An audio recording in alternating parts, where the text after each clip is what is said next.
100 साल से जिस काम को नाजायज, बिदअत, हराम और शिर्क कहा जाता था, अचानक देवबंदी उस काम को क्यों करने लगे?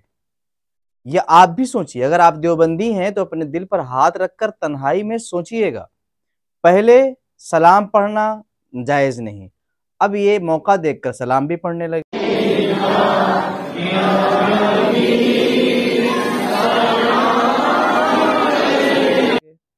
पहले कब्र पर फूल डालना जायज नहीं, बहुत से देवबंदी अब कब्र पर फूल भी डालने लगे।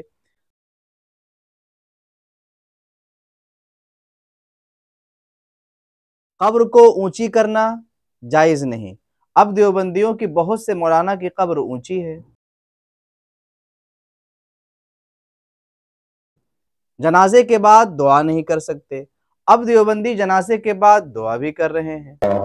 आपकी दुआओं की तो खैर मेरे बेटे की बख्शिश फरमाए, उसके दर्जात बुलंद फरमाए, उसकी कमियों को दूर फरमाए।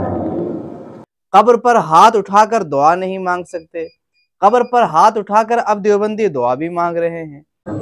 या अल्लाह से जो कुछ पड़े तेरी बारगाह, मेरा बेटा पे ओ मेरा चाचा। आप सोचिएगा, तीजा नहीं कर सकते, इसको रोकते थे, अब ये तीजा भी करने लग गए हैं। जुमरात के दिन 10 बजे हमने अपने बच्चे की कुरान खानी जिसको खत्म शरीफ। अंदाजा लगाइए, कहते हैं अल्लाह के सिवा किसी और से मांगना, गैरुल्लाह से मांगना शिर्क है, मगर चंदा मांगने के लिए लोगों के पास ही आते हैं।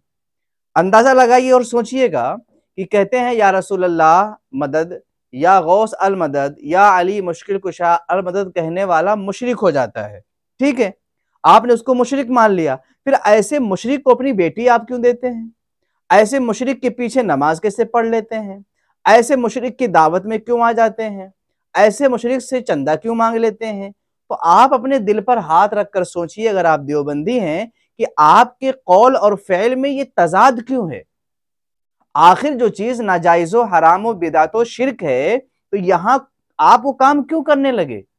इससे ये अंदाजा हुआ कि देवबंदी अपने अकीदे पर मुतमईन नहीं है, देवबंदी अपने नजरियात से मुतमईन नहीं है। 100 साल से सैकड़ों फतावा, दर्जनों जो किताबें लिखी गईं, आज के देवबंदी उसे लात मार रहे हैं और उस पर अमल नहीं कर रहे हैं। मैं दावत देता हूं कि जब तुम्हारा दिल मुतमईन नहीं है तुम्हारे बातिल अकीदे से, तो क्यों नहीं सच्चे दिल से तौबा कर लेते? सच्चे दिल से तौबा करके ये सारे मामूलात अहले सुन्नत को भी अपनाओ, सच्चे अकीदे को भी मान लो और अहले सुन्नत से मिल जाओ। इसमें मुश्किल क्या है? क्यों एक चीज को नाजायज कहना फिर उसी काम को करना? अंदाजा लगाओ, इसी बात को लेकर न जाने मुसलमानों में कितने झगड़े हुए, भाई भाई जुदा हो गए, रिश्तेदार और ताल्लुकात टूट गए। कब्र पे अगर किसी ने अजान दे दिया तो हंगामा हो गया, किसी ने फातिहा पढ़ दी तो हंगामा हो गया, हाथ उठाकर दुआ कर दी तो हंगामा हो गया। आप देखो ना, जनाजे की नमाज के बाद अगर दुआ मांग लें तो आज ये लोग हंगामा कर देते हैं कि आप ये क्या कर रहे हैं, पर इनके मौलाना और इनके लोग बाकायदा दुआ भी मांग लेते हैं। तो दो रंगी छोड़ दो, एक रंग हो जा, सरासर मोम हो या संग हो जा।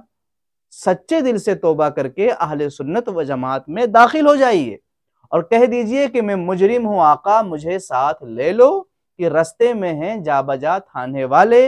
इतनी बात तो बिल्कुल फिक्स है कि देवबंदी अपने अकीदे पर मुतमईन नहीं, अपनी बातों पर मुतमईन नहीं, इसीलिए अब ये अहले सुन्नत के तरीके पर और उनके मामूलात को अपनाने लगे हैं। अल्लाह ताला तौबा की तौफीक भी अता फरमाए।